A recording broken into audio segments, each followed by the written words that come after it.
pay more attention to how we disseminate our thinking to the broader public. The parents are very deprived of understanding the projections of their children, and particularly in adoption and fostering, one sees it.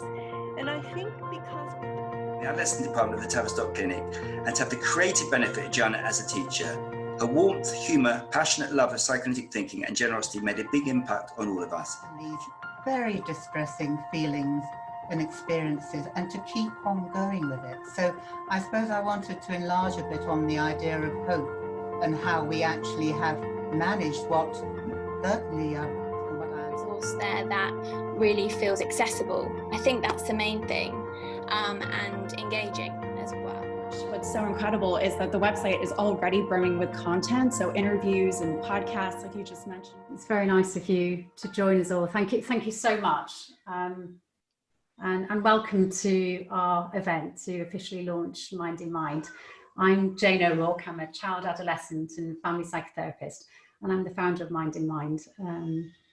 It was just going to be a modest launch this evening, but so many of you signed up. We're really blown away by the number of people who've expressed interest and wanted to join the launch this evening.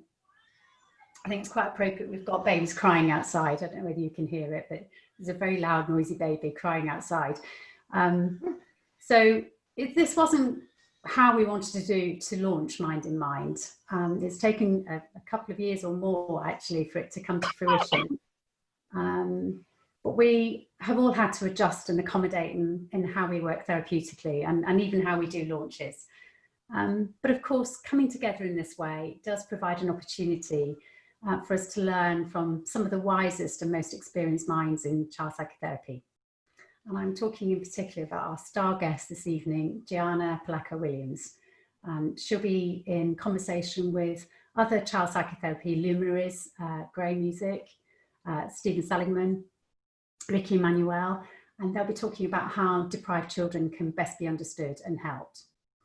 And I'm welcoming your contributions this evening from our audience. We'll talk through about how we're going to do that in the chat function. Grey Music is going to be in charge of doing that for us. So I thought I'd share a plan with you for this evening so you know what we're going to be doing. We're here until 7:30. So let me go to screen share. So this is the plan for this evening. So I'm going to give you a little bit of a tour of Mind in Mind and what's on there, just to give you a bit of an idea, and also some background as to how it came about and what our aims and vision are for Mind in Mind. And also I'm going to, after that, going to introduce you to the advisory board of Mind in Mind, Grey Music, Stephen Seligman, Laura May Brown and Shivani Lamber. And then we'll be getting straight on to GIANNA Williams. The focus of the discussion tonight is about child deprivation. And so GIANNA's going to be in conversation with me, and then Ricky EMANUEL. Some of you might know Ricky and his wife, late wife, Louise EMANUEL, wrote a really important paper, sort of advancing some of the thinking or sort of evolving some of the thinking that GIANNA Williams talked about in Double Deprivation. She came up with the concept of triple deprivation. So we're going to be hearing from Ricky about that. And then having some input from Stephen Seligman from the States. Thank you for joining us this evening, Stephen, really appreciate it. And Grey Music. And then we'll be coming to some questions and reflections from you, our audience. It'd be wonderful to hear from you. And then lastly, we'd really like your input as to the future direction of Mind in Mind, sharing your ideas about the future therapeutic work with children and how we at Mind in Mind can be most effectively be a part of it to help you and support you in your work with children and families. So that's the plan for this evening. I thought maybe it's probably worth giving a little bit of background as to how Mind in Mind came about. You might be wondering, where's this come from and why is it come about? So before I trained as a child psychotherapist at the Tavistock, I used to work on Radio 4. I was a producer there, and I've always been fascinated by the power of the media in shaping public thinking, and we all know how it can be used positively and negatively. I spent a few years in Bosnia as on secondment with NATO when I was working on Radio 4 to help train journalists who'd been really manipulated by the media to sort of help in different causes. So with the Serbs and with the Bosnians, Muslims and the Croats, and they'd all been sort of co-opted. So the power of the media is really, really can be very, very influential, both positively and negatively. And we know that there are notable names in psychiatry who've utilised the media in a really positive way to disseminate their thinking. I remember coming across some old recordings of Donald Winnicott's lectures on Radio 4 in the 1950s when I was working on Woman's Hour, producing Woman's Hour, and really being enlightened by his concept that that mothers don't need to be perfect. And I think it came as a great relief to women then, and it continues to be of great relief to mothers, I think, when they hear about that. And some of you may remember the wonderful psychiatrist, Professor Anthony Clare, who I worked with producing All in the Mind on Radio 4. And he really made the workings of the mind much less mysterious, I think, for millions of people at a time when people didn't talk about the workings of the mind quite so much as they do now. So what's this got to do with Mind in Mind, you might ask? Well, one of the most important things when I began training at the Tavistock that I learned was that every problem that I came across in a case could be thought about. And I found that it was especially helpful if you have a wise and experienced mind to think with you. And I've been especially lucky in the supervision that I've had in supervising my clinical cases. And boy, do we need wise minds right now. Child mental health, I don't need to tell you, has been on a downward spiral even before the pandemic. And many people working with children therapeutically are feeling really burnt out by the overwhelm that they are experiencing because of the need that's out there. But of course, all of us, I really believe, would not be able to work in the way that we do with severely deprived children if it wasn't for the thinking we get in supervision and the theories that we've learned to help our understanding of children. And it's this thinking I would really like to be able to share on Mind in Mind with other people who are working therapeutically with children. Child psychotherapy, as you know, is steeped in some of the greatest thinkers of the 20th century. I'm thinking about Anna Freud, Melanie Klein, John Bowlby, his niece, Juliet Hopkins is with us this evening, Donald Winnicott, who I've just mentioned, and of course Mattie Harris from the Tavistock. They're just a few who come to mind. And we are very lucky that there are many brilliant successors of these great names who have been responsible for evolving some really important theories and concepts about child mental health, as well as establishing some of the first therapeutic services for children and young people. They've been enormously influential. But a few years ago, when I was coming to the end of my training, I realized that many of these people had never been interviewed properly. So my journey with Mind in Mind has been about capturing the voices of these most important thinkers in child psychotherapy who are alive today, so they can continue to inspire and inform child therapists around the world. My first interview was with Dilys Dawes about 2.5 years ago, I think it was. I didn't have a plan about what I was going to do really with the interview. But as I sat listening to Dilys in her amazing living room that's full of a lifetime's collection of artifacts, I realised that what she had to say about standing by the weighing scales in the James Wigg GP practice in Kentish Town in North London, and about the vital work that she has done with parent-infant work, helping young parents with small children, and about providing that early intervention.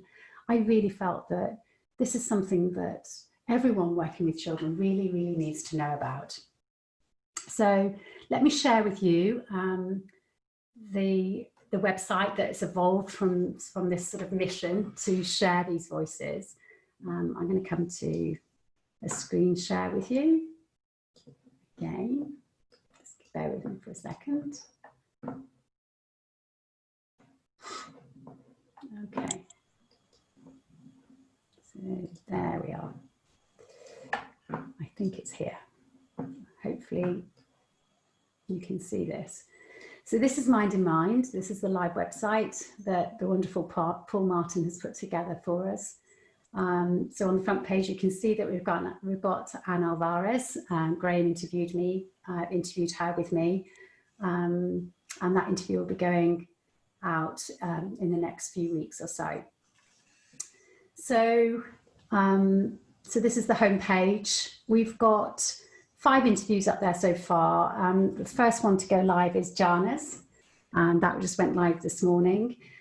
We've got Monica Laniado's here. I mean, Monica has been so influential in our thinking about child trauma.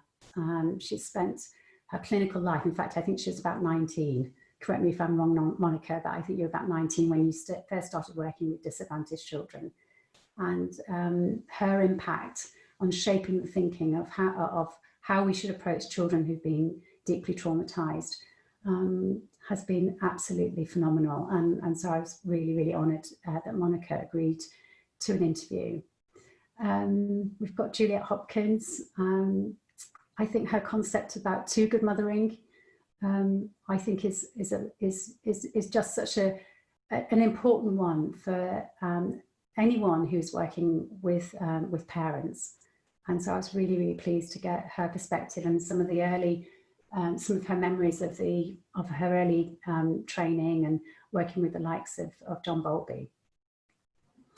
And we've got Lydia Tischler. I think some of you might have just seen her before talking with us briefly.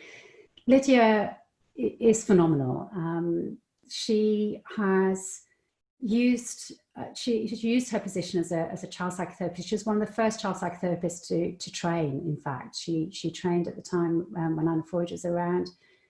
Her influence in the child psychotherapy world is enormous, and she set up child psychotherapy trainings in Eastern Europe, and she worked at the Castle Hospital and provided an intervention so that mothers and babies and families could stay together, which prevented an awful lot of children being taken into care. So I think children and families, as well as the child psychotherapy world, owe an awful lot to Lydia. And I think you'll enjoy her interview when that goes live in a few weeks' time. And then we've got the wonderful Iska Wittenberg. I'm just clicking on that so you can hear a tiny little clip. It's just a minute clip. And I say here in the introduction that she's illuminated the child psychotherapy world with her understanding about the loss of, about the impact of loss and endings. She's wonderful, and I spoke to her yesterday. She's still going strong, still working and thinking and contributing.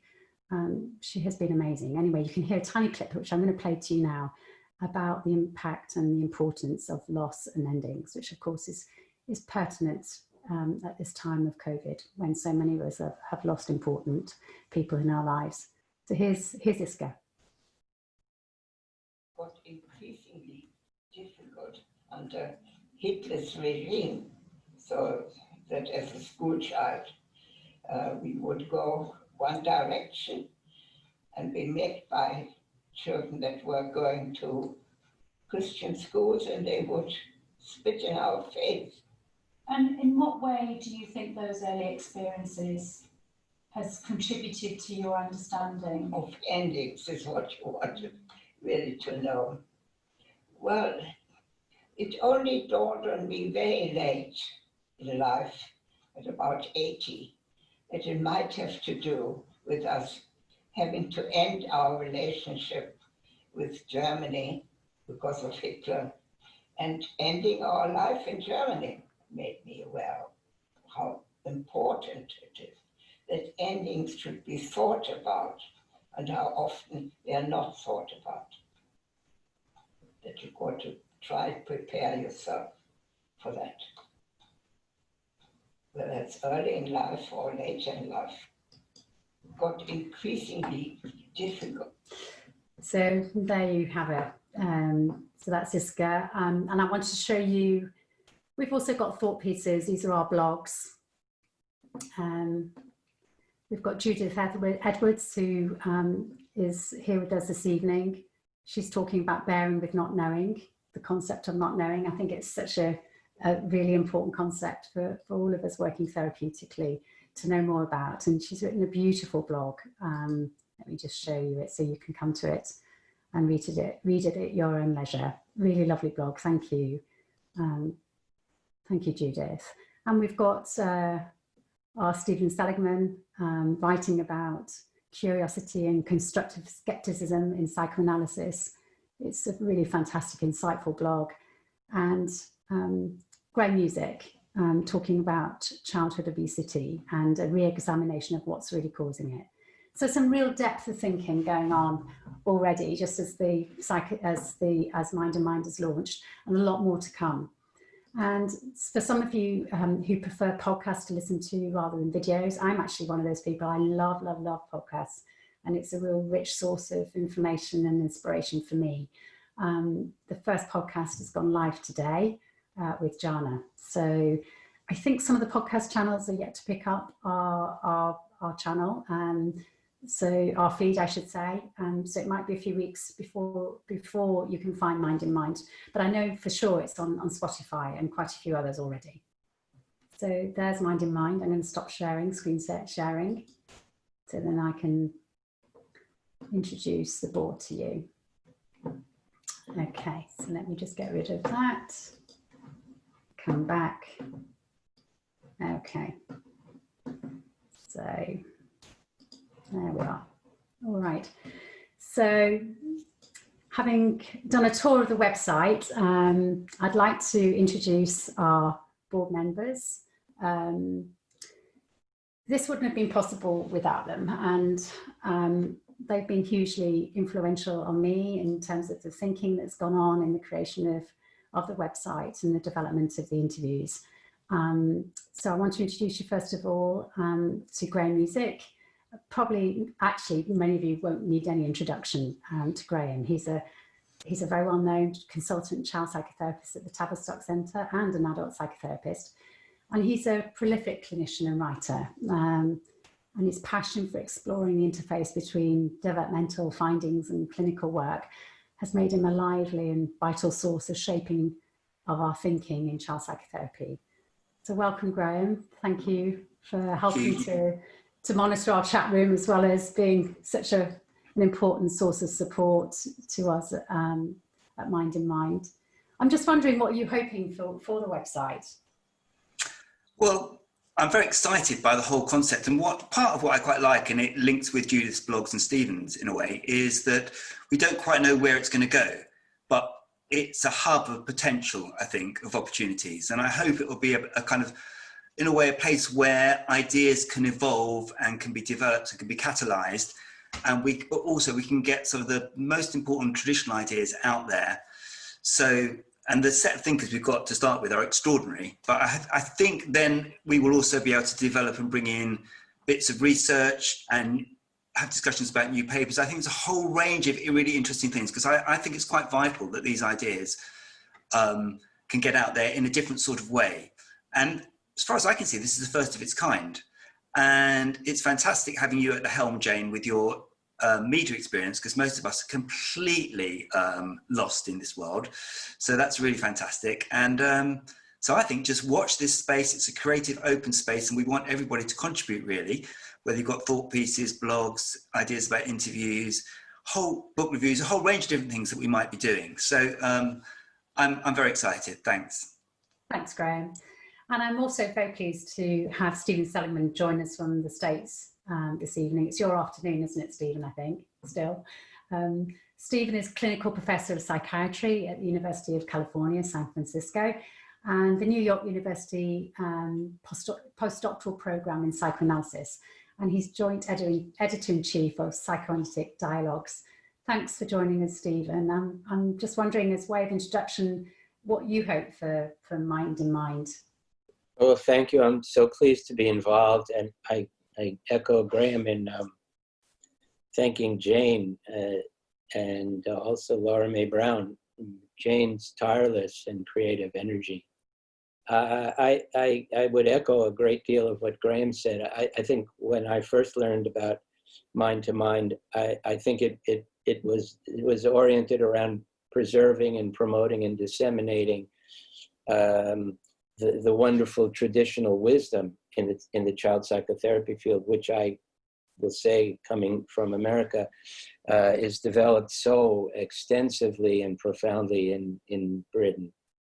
That would have been enough, I think. But the movement that we've seen and that I think Jane has led is to open the possibility of a site for linkage between the traditional and the current, in a way which can be really very vitalizing. I think we have a unique opportunity here to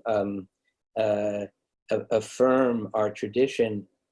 It's clear in what's already there, and at the same time to let it percolate its way into the present and the future with the what's good and the new.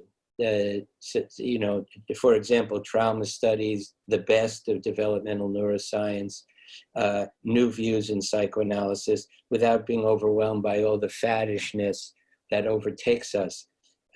So I think I look forward, everything Graham said, and of course Jane said, is vital. Look forward to the excitement of the interchange, but also an opportunity to be rigorous and thoughtful about what we do as we do that. I think it's also great that we're online. I think that so many of us in the generation that didn't grow up with this kind of media, these kinds of media, have watched from the outside as the world changed. And I feel actually personally very lucky and excited to be involved in an environment which enters the 21st century in this full way, at the same time that the traditions on the page and in the consulting room are honored and present. So I thank you everyone for your involvement. Thank you, Stephen. Thanks very much. And Laura Mae Brown is on our board too. I'd like to introduce you to her. She's been really fundamental to getting this project off the ground. Laura Mae is a wellbeing practitioner and trainee psychodynamic psychotherapist, and she's the creative director of MINDinMIND. So welcome, Laura. Thank you. Thank you, Jane. What do you have? You're a trainee psychodynamic psychotherapist, and I think it was really good to have you on board, because I think it's important to get the next generation working with children, to get their perspective. What do you hope for MINDinMIND? Yes, absolutely. Yeah, I really hope that MINDinMIND can be an accessible resource for trainees like myself, a site that can enhance and support our learning. I know as a trainee it can feel a little overwhelming going into the psychodynamic world, and just to have a resource there that really feels accessible. I think that's the main thing, and engaging as well. So yeah, it's a real pleasure to be involved with all these wise minds, and yeah, thank you so much everyone for joining. It's great to see you all. Well, Laura, you're making it really accessible by some of the lovely touches that you're putting into our video, so thanks for that. And last but not least is Shivani Lamber. She's an incredible young woman. She's a software engineer, creative technologist, and the founder and CEO of Brightload, which creates innovative technology and games for children's well-being. I was delighted when Shivani agreed to join the board, as she's such an innovative creator. Shivani, welcome. Thanks for joining us this evening. Thank you so much, Jane. What are you hoping for in MINDinMIND? The thing that honestly excites me the most is this concept of interdisciplinary knowledge sharing. And I think in doing that, we have a tremendous opportunity to bring together sort of all types of people from all walks of life, but also within the community. So celebrated leading lights to professionals very early in their careers, like Laura mentioned. And at launch, what's so incredible is that the website is already brimming with content. So interviews and podcasts, like you just mentioned, Jane, thought pieces. And I know that over time, this community will continue to grow and evolve. And I'm incredibly humbled to be part of this team, but I know that this vision that we share isn't ours alone. I know that all of us here at this event really share this vision. So what I'm really looking forward to is the contributions from this community. I'd really love to see that on the platform, and I think that's exactly what's going to give it the traction that it deserves. So that's what excites me. Thank you. I love your call for action. I agree. I think it's the contributions of the community that I think are going to be really vital for sort of seeing Mind in Mind grow and evolve and become a really, really important and useful resource. So thank you, board members. With no further ado, I want to come to our star guest this evening, GIANNA Williams. She's a consultant child psychotherapist and psychoanalyst, and is one of the most respected, incisive clinicians in child mental health today. This is her 50th year, 50th anniversary working at the Tavistock Clinic, where she led the child psychotherapy discipline in the adolescent department. She's a prolific writer and has been instrumental in establishing child psychotherapy trainings in her native country, Italy, and also in Turkey, France, and Latin America. But before we discuss her seminal paper, Doubly Deprived, it's about child deprivation in particular that we're going to be focusing on this evening, I want to say that there are many, many child psychotherapists joining us this evening who have said to me what an impact GIANNA has had on their thinking and on their work. I know that Nick Waggetts, who's the Chief Executive of the Association of Child Psychotherapists, is joining us this evening. Nick, if you could unmute yourself, if you can, and your video, that'd be wonderful. Because I thought it would be important to have you say a few words, because it'll be GIANNA's 50th anniversary being a member of the Association of Child Psychotherapists next year. And I wondered what you think GIANNA's contribution has been to child psychotherapy. Well, thank you, Jane. That's very kind of you to ask me to say a few words and speak before GIANNA and colleagues begin. Yes, so I am the Chief Executive of the Association of Child Psychotherapists, which is the professional body for child and adolescent psychotherapy in the UK. And yes, we celebrated our 70th anniversary last year, and it is wonderful to be here this evening amongst many distinguished colleagues and members of the ACP, and of course people from a range of other backgrounds and disciplines. I absolutely agree with what you've said, Jane, about the importance of getting this knowledge and expertise and wisdom out there, and really welcome the website as a platform to do that. Yes, I mean, increasingly important and relevant. I think we're very fortunate in the UK, actually, that we've managed to secure the long-term future of child psychotherapy in the NHS and the funding of the training. Appreciate that's not necessarily the case in other parts of the world. Welcome this development, and really look forward to hearing GIANNA speaking and talking to colleagues. And thank you very much, basically. Thanks very much for your contribution, Nick. Appreciate it. So GIANNA Williams wrote a paper in 1974 called Doubly Deprived. She was known then as GIANNA Henry, and it became an instant classic. And it's still one of the most quoted papers in child psychotherapy. The significance of this paper can't be underestimated. It sparked research into psychotherapy with deprived children, which brought about the publication of a book that many of you will know. It's called Psychotherapy with Severely Deprived Children, edited by Mary Boston and Rolene Shaw. Before it was published, there was a widely held belief that severely deprived children couldn't be helped with child psychotherapy. So GIANNA Welcome. Thank you for agreeing to be our main guest this evening. I feel very honoured that first of all you gave us an interview, and then you're here this evening with us, sharing your wisdom. I'd like to hear a little bit about Martin. He was the boy that formed the basis of this paper called Doubly Deprived. Yes, you like to hear? It'd be nice to hear a little bit about him. He's really stuck in my mind, having read the paper several times.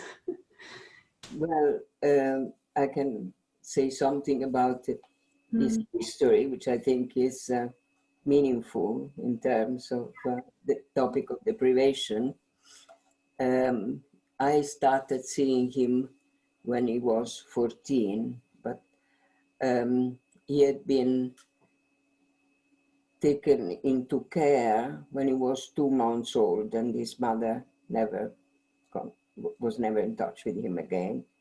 And he was in 3 different children's homes up to the age of 2.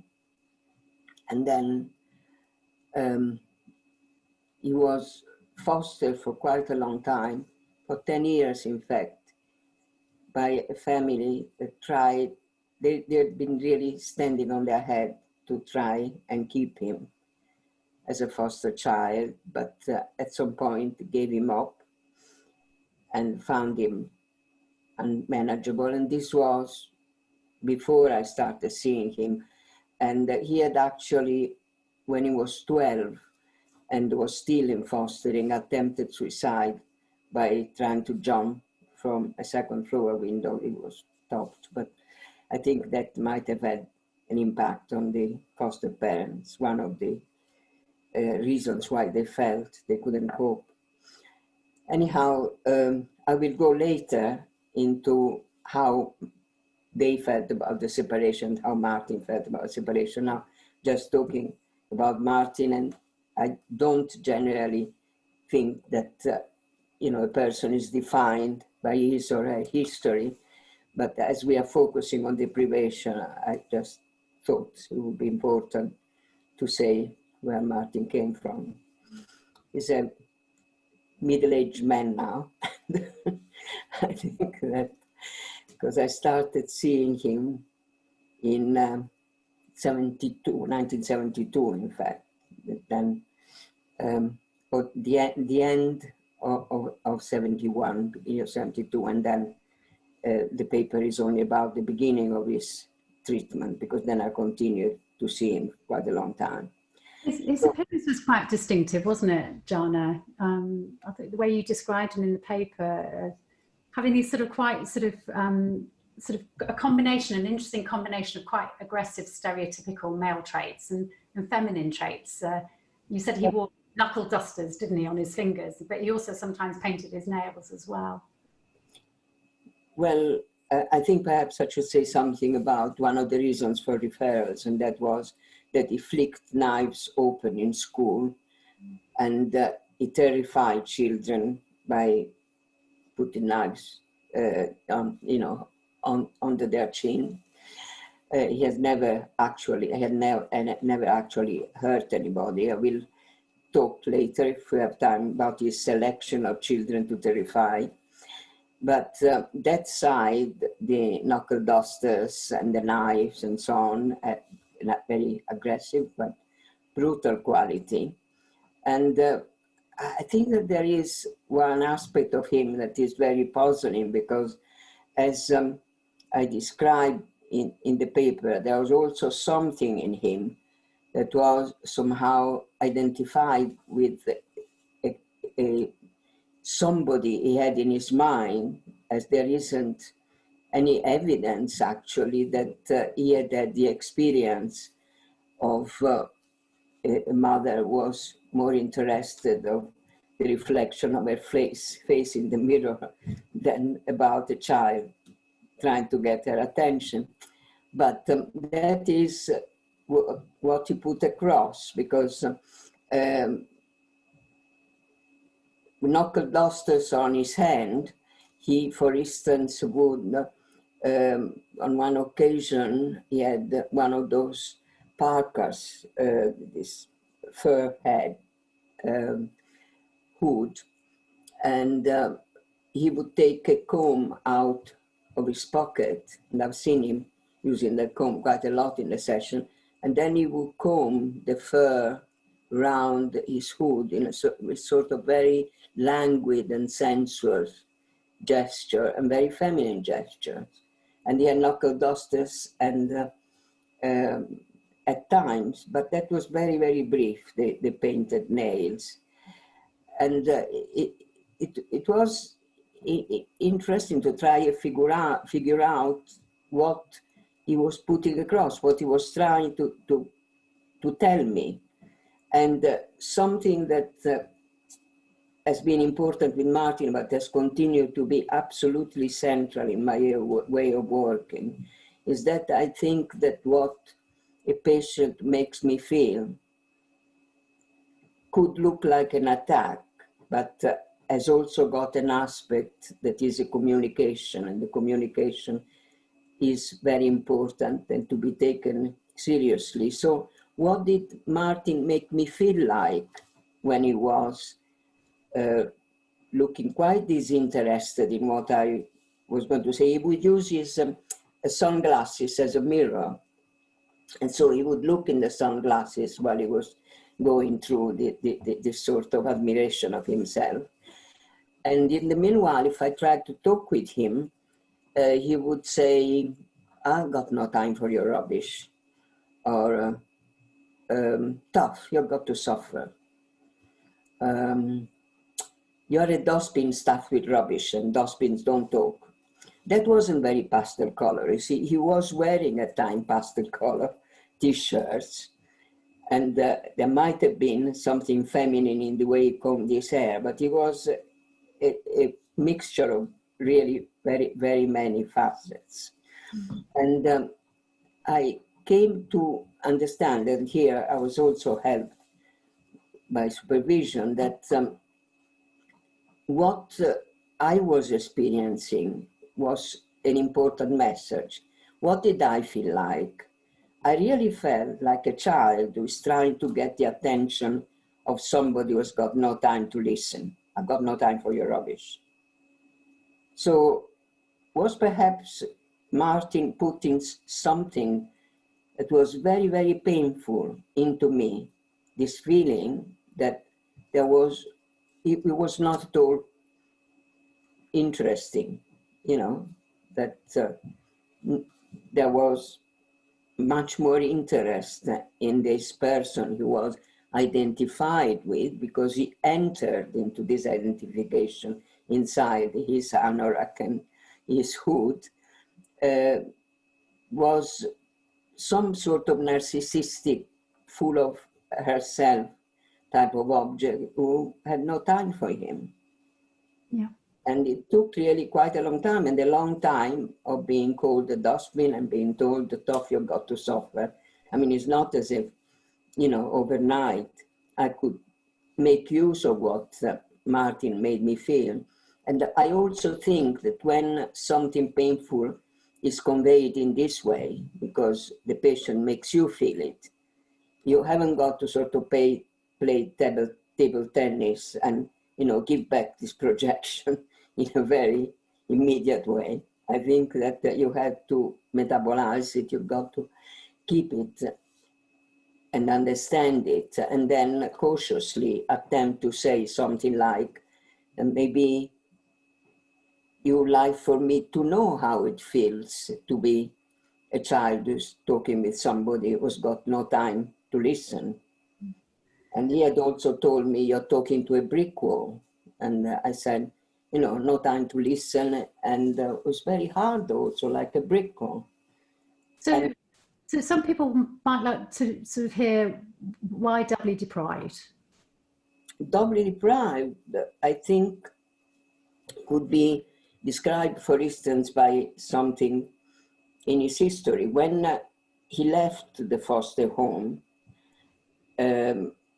the parents were very distressed, the foster parents.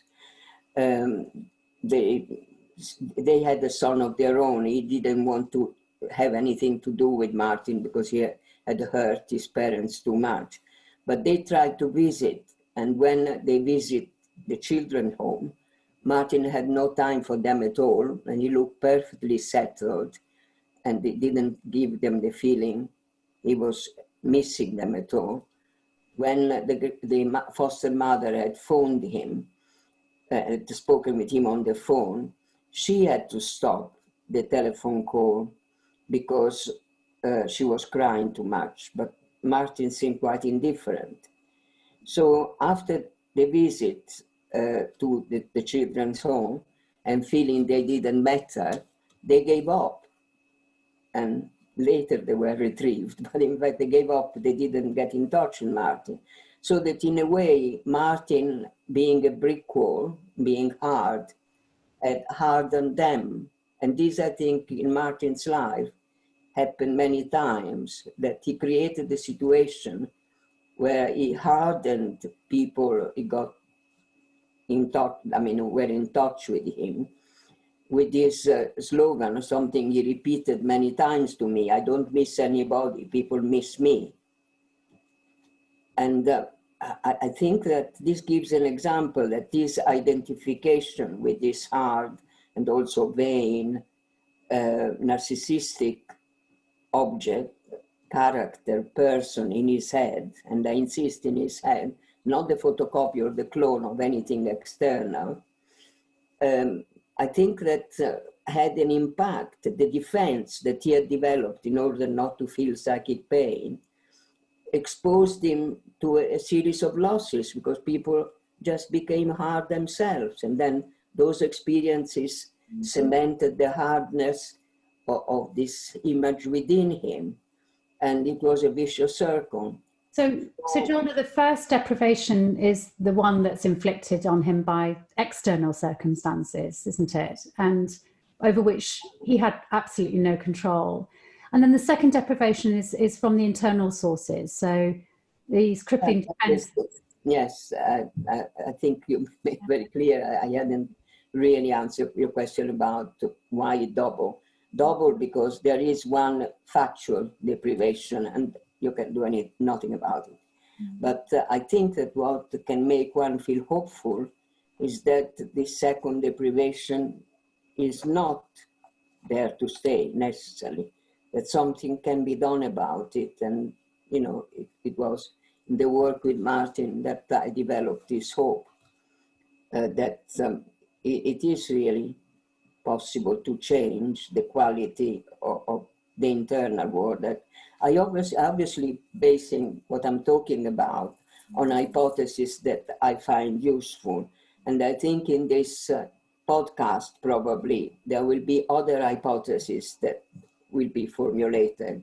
And I don't think, I mean, I studied philosophy before I became an analyst and child psychotherapist. And what I've learned from philosophy, what that remained with me, is that there is no truth with a capital T, because by approaching many ways of finding meaning, I didn't feel that there was, you know, the true way.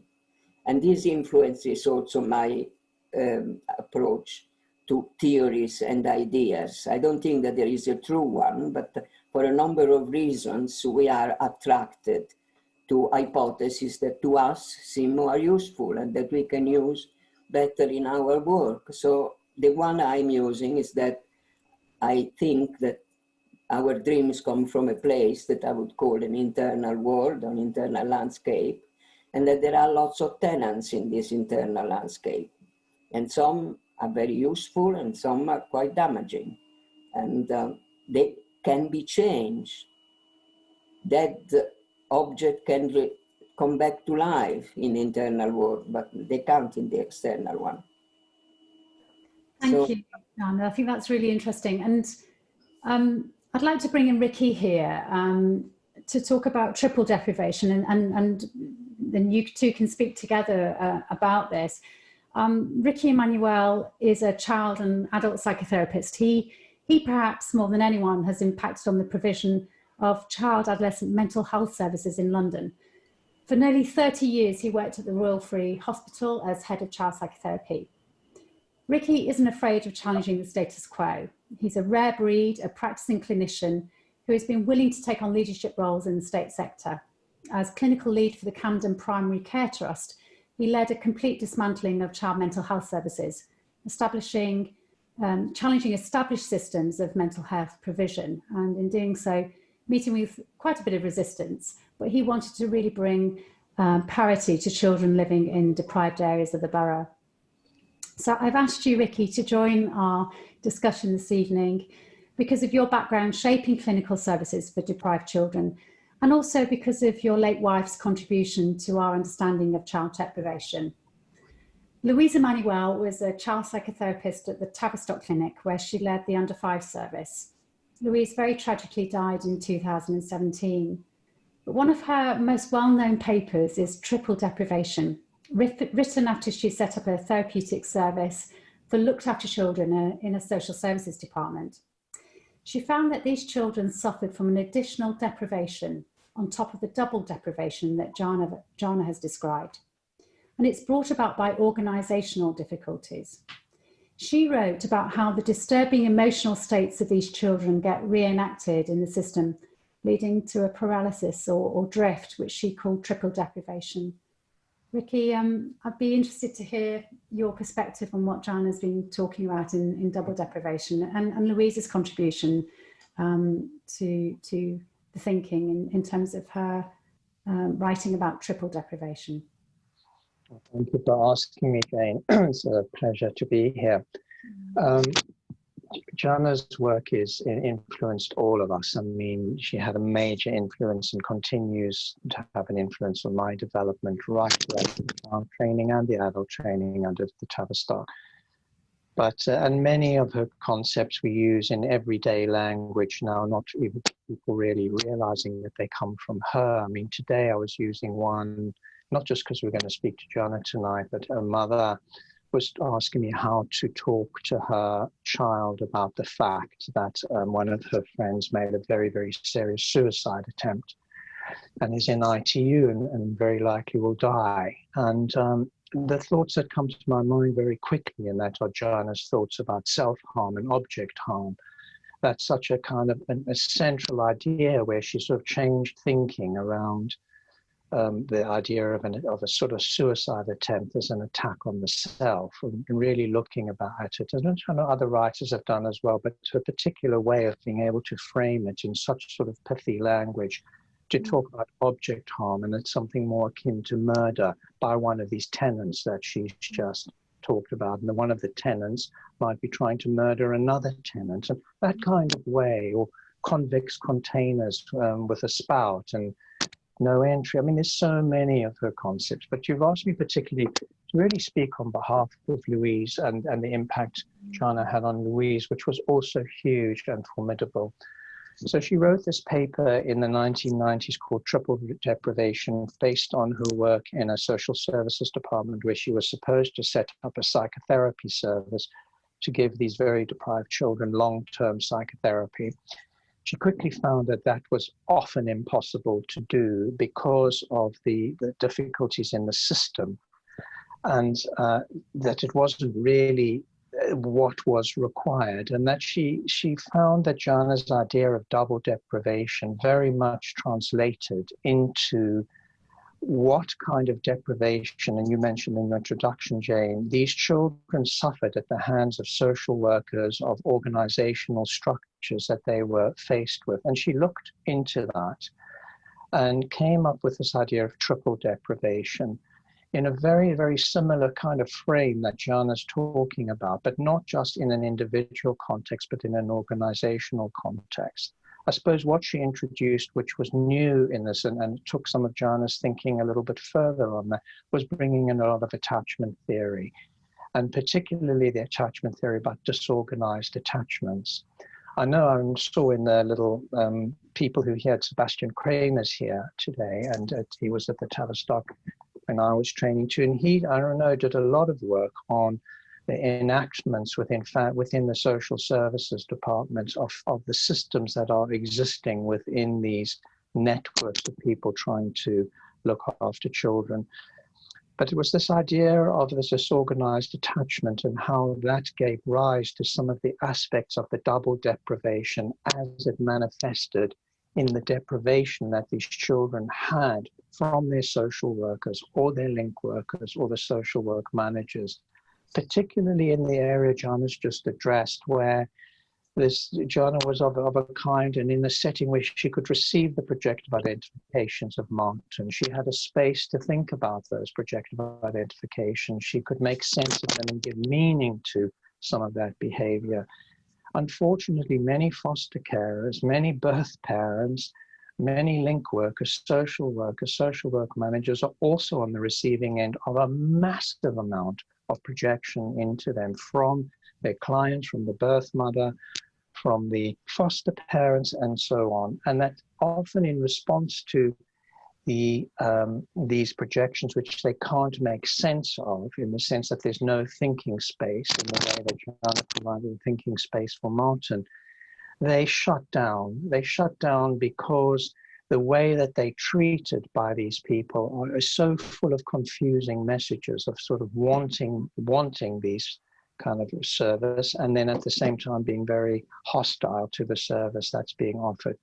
I can't go into too much detail, but noticing the kind of, sorry, Jane, you want to say something? Yeah, no, I just wanted to ask you, I mean, it feels particularly relevant, triple deprivation, which is why I wanted to have you speak about it, Ricky, because, you know, we know that an awful lot of families that we're working with who've got social services involvement, that they're not seeing social workers anymore. So you know, there's a lot of children who are very vulnerable, were very vulnerable anyway, and they've not even been cited by their social workers. I'm thinking about a few families that I'm involved with, that, you know, because of the pandemic, social workers haven't been able to go into their homes.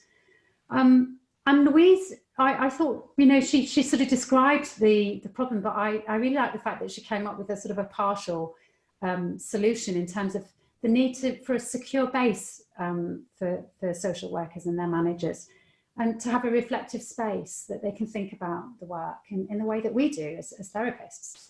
Exactly. So it's transferring some of the ideas that came out in the individual setting, which Gianna was talking about, into an institutional setting to provide the secure base, which is a thinking space, a place where projections can be thought about, where they can be metabolized, another word that Gianna often uses, and made sense of, rather than just enacted, and therefore and causing defenses to be set up in the very people that you need the help from, hence triple deprivation. So I think the thinking space is crucial. Thanks for that, Ricky. I think that's one thing that I think we on the editorial board really want MINDinMIND to extend this thinking to professions like social workers. So any ideas about how we do that from our audience would be really welcomed. Thanks, Ricky. I wanted to bring in Stephen Seligman here. I really enjoyed your paper you wrote about your work using Selma Freiberg's model of infant parent psychotherapy. I think you trained with Selma for a while, didn't you? And what you describe as the bureaucratic transference that resonates with what Ricky's been talking about in triple deprivation. Is Stephen with us? I think Stephen's. I'm unmuted now. Oh, yeah. If you don't mind, do I need to say? Did you hear what I said? What did you say? So I introduced you and said that you wrote a paper using Selma Freiberg's model of infant psychotherapy, and you described bureaucratic transference that has some similarities with triple deprivation, and I wondered what that was. Yes, well, yes, thank you. I worked for many years at the infant parent program, which was the program that Selma Freiberg started to implement her idea that her idea that parents would transfer their own trauma to their children, especially to their babies, as a matter of as the basis for a psychoanalytically oriented intervention. And I think that you know, in the course of doing that work, our group became much more aware of the extent to which the conditions of the exact conditions that Ricky described were reproduced intergenerationally, and in each case, that is, I recall many cases in which our intervention was viewed by the families that we were trying to help, the parents, as if it were the punitive and intrusive effort by the government to control them. In addition, we worked very often with African American families and Latinx families, and there again, there was the feeling was that we became assimilated to the social structures and those social patterns, no matter what our intentions were. And initially, it was tempting, of course, to think of that as a rather personal matter, and to think of it in the usual terms that have been so helpful in describing the intrapsychic. But it did seem over time that it was not only that, but it was actually a matter, if you like, of the both intergenerational and in the moment transference, if you like, of the experience that our clients were having with the kinds of social systems that in certain ways were quite inadequate to the task of supporting them. And that were often in some way neglectful and persecutory.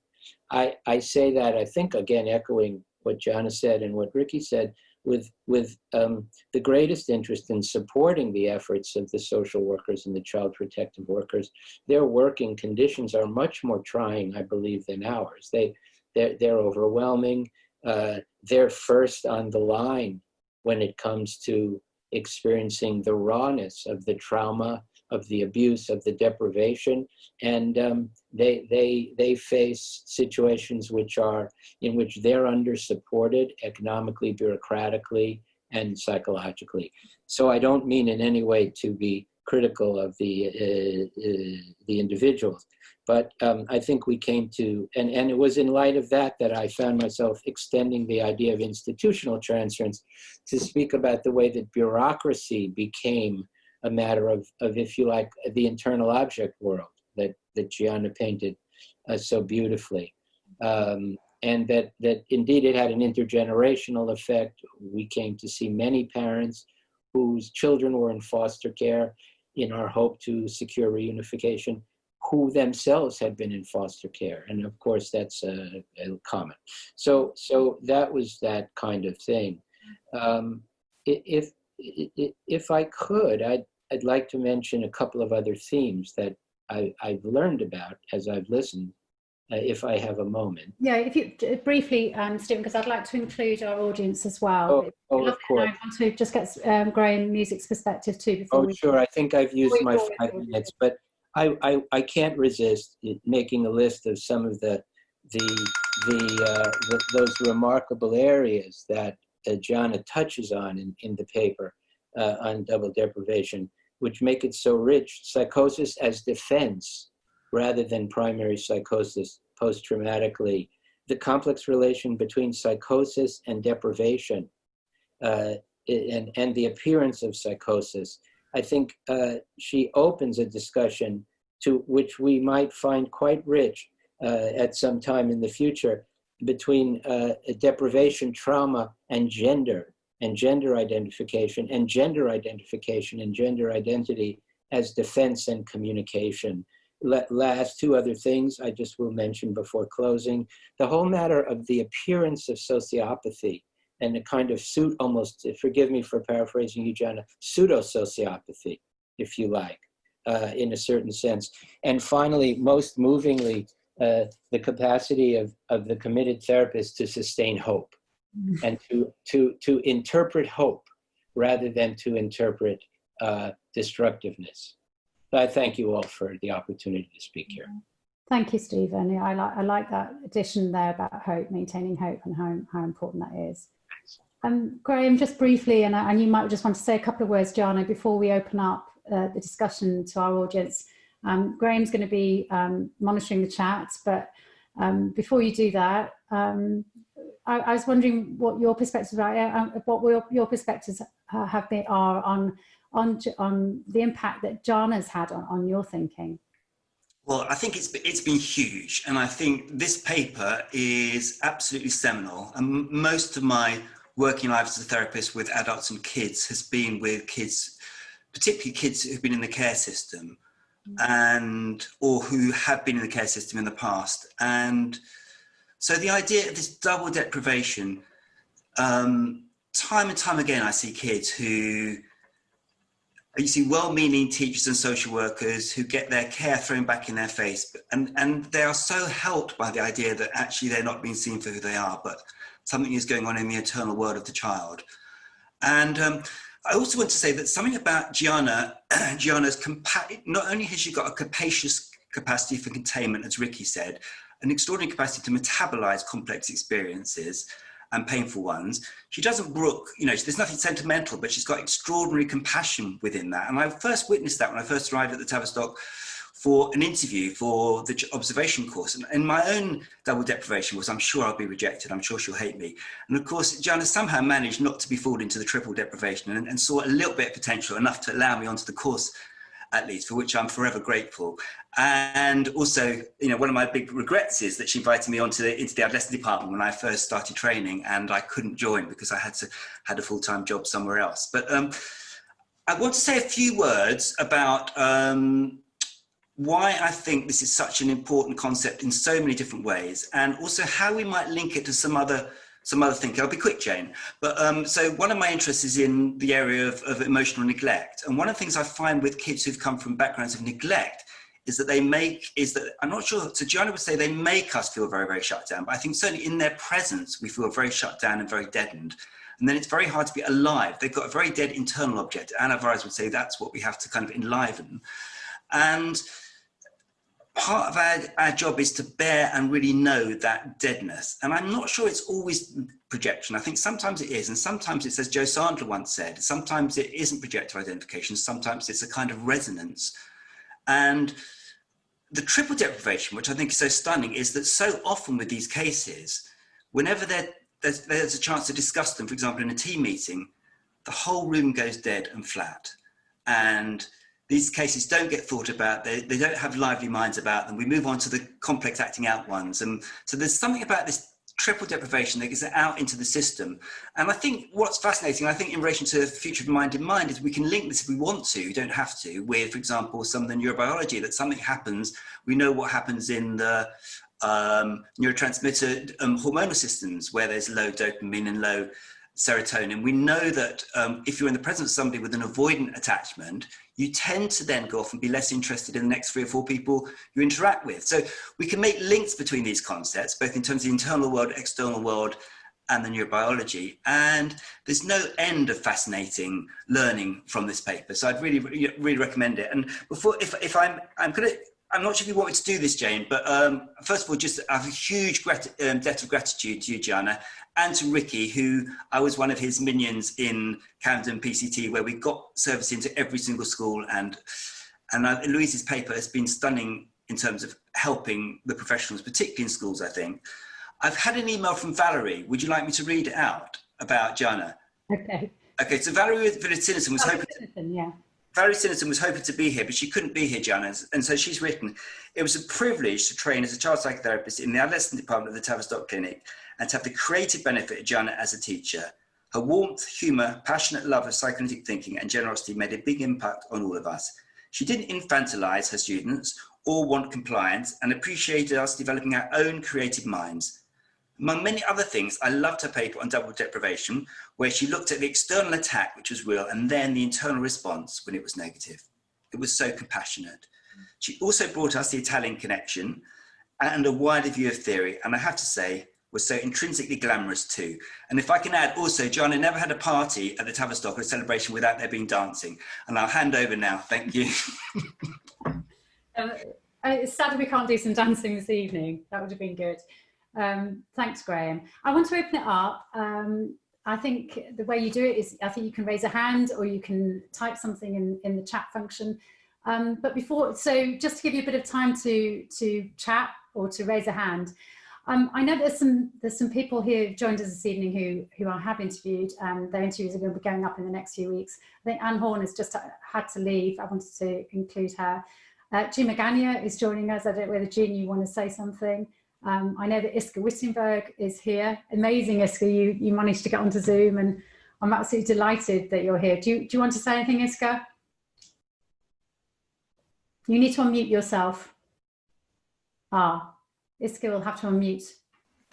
There we are.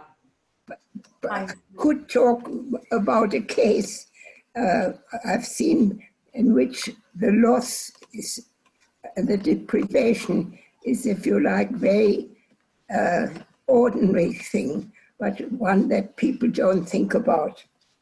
Yeah. And my subject has been for quite a while on endings in life, and so I'm talking about losses. I don't know whether it's only about deprivation we want to talk tonight.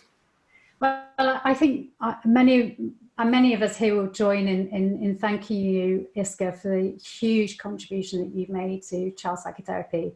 I think you might be in your 7th or 8th decade working as a child psychotherapist. It's really, really quite incredible. And the thinking on education as well, sort of how the effect of deprivation on children's educational success or otherwise, that you wrote with Gianna.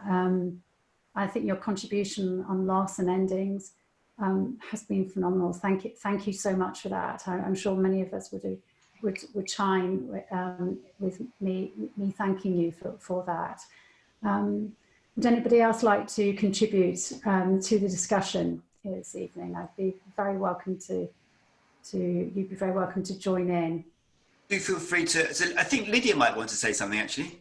Yes, I do. I read Gianna's paper years and years ago when she wrote it. And what I took from it, and the way I understood it, and not sure if I misunderstood it, is that in fact the child who is deprived unconsciously feels responsible for their rejection by the parent, so that in a way, when somebody offers something, a good object, when somebody offers care and love, they don't feel they deserve it, and therefore they can't use it. It's as if being the love is a form of intimacy, which they have to somehow reject. I think that's really interesting, Lydia. Gianna, have you got anything to say in response to that? Well, I think that there is something I would absolutely agree with. I don't know about the child feeling that he has been abandoned because he's bad. I don't think that I've found it as a recurrent aspect. I worked a lot also with street children in Mexico, not with them, but with educators of street children. And many of them were, in fact, thrown out of the house. And I don't think that from the work with the educadores, I got the feeling that they felt that necessarily they deserved it. What I think I would totally agree with is the fear of opening oneself to hope. That is, that if you don't trust anybody, you are not going to be disappointed. And I think that the threshold that is extremely difficult for deprived children to get over is the one of beginning to put their trust into somebody and to gamble the possibility of becoming attached to somebody. And I think in this respect, I think that there is something I would totally agree with, but I think that our point of agreement and disagreement. Thanks, Gianna. Would anybody else like to say something? Yes. Monica. Monica. Is that Monica? Unmute yourself, yeah. Okay, yeah. I suppose that what I really wanted to draw attention to is how for many years before particularly the book was written that you referred to, there was really a sense that we could not help these children. And what I think is really very moving, that many of these children have been helped through psychotherapy, and that we have found areas of hope, and particularly by picking up the little tiny new shoots of growth that we see and helping those to grow, we have actually managed to significantly change the lives of many of these children and their families.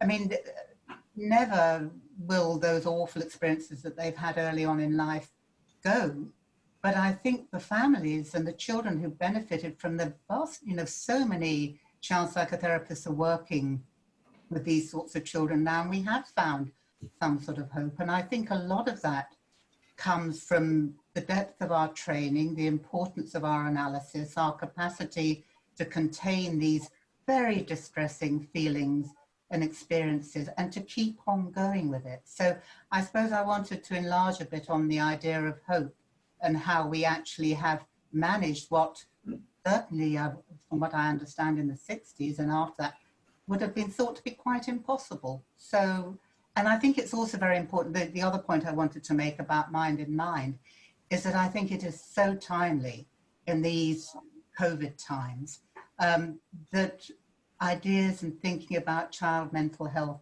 is out there in this way. There is such an enormous need, and I think so many of us are very concerned about the impact this has had on ordinary child and adolescent mental health, but also obviously on our patients as well. So I congratulate you on what you've managed to do. Thank you, Monica. Would anybody else like to contribute? On a different subject. Sorry. Yeah. Judith, I think. Oh, sorry, Lydia, is it? Talking about Mind in Mind, is this, I mean, this is a marvelous project that you've set up. Is it meant for professionals only, or is it somehow meant for the general public? Or how what I'm concerned about, what I'm thinking more and more about now, that in some ways we really need to pay more attention to how we disseminate our thinking to the broader public, to people who actually work with children, in order to give them some understanding of why children behave the way they do, or why adults behave the way they do, and how we can promote this. And would your Mind in Mind be one of the platforms through which one could promote it? I mean, particularly people like social workers and teachers. I mean, this is who need this. Yeah, we've been talking quite a bit. I agree, Lydia. We've been talking quite a bit about social workers and other professions that we work with. I run the counselling service in a school, and it's really important that this sort of thinking is known about in school settings. I think the aim of Mind in Mind is to get the thinking out to all sorts of professions who are working with children. That's the eventual aim. For the moment, we're targeting people who are working therapeutically with children. I think we need to establish a core base there. I want to say something. Go ahead, Lydia. I want to say something. Go ahead, Lydia. No, it wasn't me. That's Iska. And also Judith, I want to point out that Judith Edwards is also waiting to speak. Yeah, and I think Jean Magagna. So shall we go with Iska first, and then come to Judith, and then Jean Magagna? I had hoped it would be a program also for parents. Yes. So to understand their children. So I think it probably will be in 2021. What we're hoping to do is offer seminars to parents about key issues. So, you know, we do an awful lot of effective work with parents, and I think to be able to extend, but child psychotherapists are not very common in lots of parts of the country. There aren't enough child psychotherapists. There aren't enough people who are available to work with parents whose children are in stress. So we'd like to be able to offer some training and webinars to parents online. So that's a sort of an aim looking forward. I think I said after Iska, was it Judith Edwards? Judith, do you want to say something? Yes, I'm sorry I'm Andrew Baldwin. It's just because I'm very technologically inept. My husband did it for me. I just want to say, you know, thank you so much for organising this. This is really an astonishing thing, and hopefully the beginning of something much greater. I'd like to talk about something which is also deprivation, which I learned from Juliet, who's sitting there, the idea of too good mothering. And that actually when a child is deprived and not able to actually locate people in the outside world, Winnicott called that something worse than castration. And so I think that's something also that we need to think about, that sustaining hope is about finding better objects and actually separating from an object that's overwhelming. Thanks Judith. And we've got an interview with Juliet Hopkins. She's wonderful, and I think that concept is really important. I think. Yes, absolutely. And Jean Magana, we've interviewed Jean as well. Well, interestingly, the conversations moved in the direction I wanted to go, which was parents, because I'm working with people in various settings where they have so few resources that the children may be seen, but the parents are, I'm just quite frankly, neglected. And I'm thinking, you know, the parents, I'm thinking of Louise's paper, the parents are very deprived of understanding the projections of their children, and particularly in adoption and fostering, one sees this. And I think because we're talking about the individual child so much, we may not have given enough importance to the beauty of parents groups when we're completely understaffed. And I think my experience in 20 years in 2 different institutions is that the parents really appreciated building a community among a group of parents and finding ways of supporting each other, and even have continued after 20 years helping other parents. So I just think we need to be thinking of something besides as accompanying our individual child in therapy, something that's more community developing. And that might be, you know, when you do your parent talks, of thinking about how parents become a little community around their children. I think that's a great idea, Jean. And I know I was really inspired by your work with parents. I think, was it a project in Italy where you yes, a group of parents in a nursery become observers of their infants. So you sort of translated infant observation to make it accessible for parents. And they loved it. They absolutely loved it. Yeah, I love that. And I think to be able to disseminate just that, I think would be absolutely wonderful, to be able to allow parents to be able to observe their children and take in their children. I think that would be really... Well, that's starting, as Sebastian Kramer said, you know, politics begin in the nursery. That's starting with the parents when their baby is conceived and working with those parents in the nurseries. That's the preventative health step that we could be taking by donating an hour to a nursery every week. So I'm conscious of time. I want us to end on time because I know you've all got an evening to go to, and maybe dinner, or just to relax a bit after a hard day's work, perhaps. So just one more. I want to just take one more. I think did Shivani say here? There's a couple of points that are being made. Ben Collins is saying that coming from the HIV activism world, living in 2 pandemics, COVID and AIDS, it's fascinating to hear your language and ours describing very similar situations in clients and carers with different language. And so it's helpful to have this space, your project, to consider these issues. Thank you, Ben. I think your work with people suffering with HIV, particularly in Eastern Europe, I think has been really quite very impactful and very important, a sort of a marginalised section of the community there. Thank you for sharing that. I know Maria Monzo raised a hand, and then I want to extend the discussion just to be thinking about, I know that we have been talking a little bit about where we could go with Mind in Mind, and I just want to give a little bit more, just maybe 2 or 3 minutes to that. But Maria, do you still want to say something? Yes, can you hear me? I can hear you, but you haven't got your camera switched on. Okay, all right, let me see how to speak. I don't know how to switch the camera on. Anyway, if I can find myself again. There we are. That's fine. Can you see me? No. No, we can't, but it's fine. You can just speak and we can hear you. You can see my mountains. Anyway, no, just briefly talking about hope and working with parents. I worked with a trainee some 25 years ago in a CAMS clinic in Hertfordshire. We saw a very deprived child. I was working with the parents and she saw the child intensively. It was a training case and it did quite well, and then the family left, etc.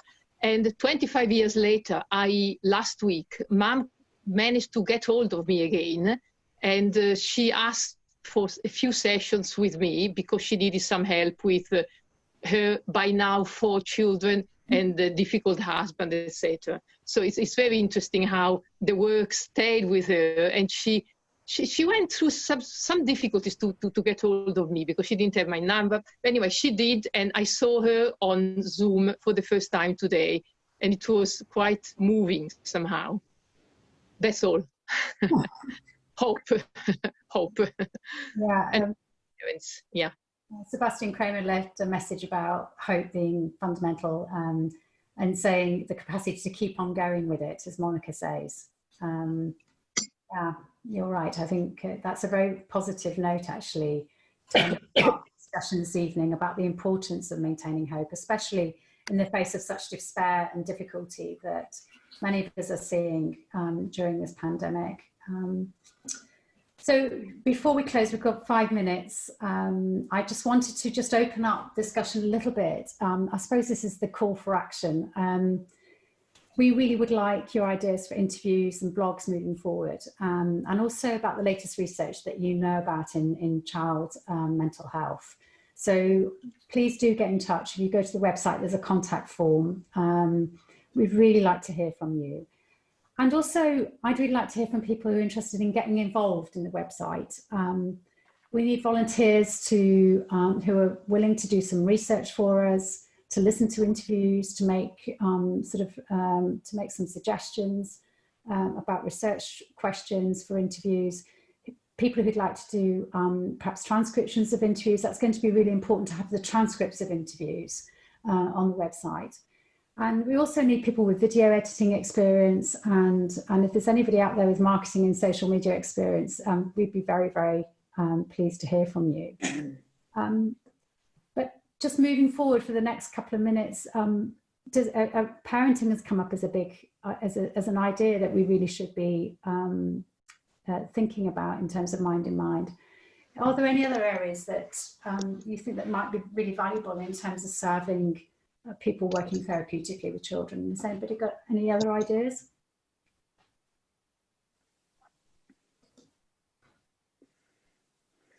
Maybe not. Okay, maybe we've been ideaed out.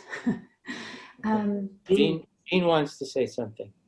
No, I think, Jane, you know about this, which is that the school as a base for enhancing mental health of children has tremendous potential. And I think you're going into the schools and working with the staff.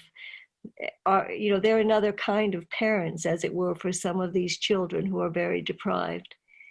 So I think that would be a very important area to talk more about. Thanks, Jean. Yeah, that's an important point. Joanna Mulligan's saying, how about interviews with children who are now adults, who were children but are now adults, who've benefited from psychotherapy years ago, and in terms of what that brings to hope, benefited from the hope of their therapists. I like that, Joanna. I think that's a lovely idea. Wouldn't that be incredible if we had some interviews with people who had psychotherapy as a child and what impact that had on them? I love that. Do get in touch if you want to talk more about that with me. So just with a minute or two left to go, I want to thank GIANNA Williams for talking with us this evening and sharing her wisdom. And also Ricky EMANUEL, thank you so much. And it's very sad that Louise can't be with us, but I'm so pleased that we could be talking about a very important addition to GIANNA's theory of double deprivation. Graham Music, thank you so much. You've supported me with this project since its first inception. I really, really value your support and help with this. Thank you. And Stephen Seligman, for your support as a board member as well this evening and your insight. Thank you. And I want to say a special thank you to Laura May Brown, who's our creative director, for all the work she's done with the videos and for input into many aspects of the website. And thank you also to Shivani Lamber for her wise support too.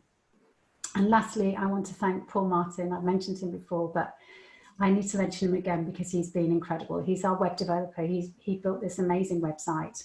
He's very, very clever. He's wise. He's so supportive. And he's very patient, luckily. Thank you for your clever wizardry and making it all possible. And lastly, for all of the interviewees, some have spoken this evening.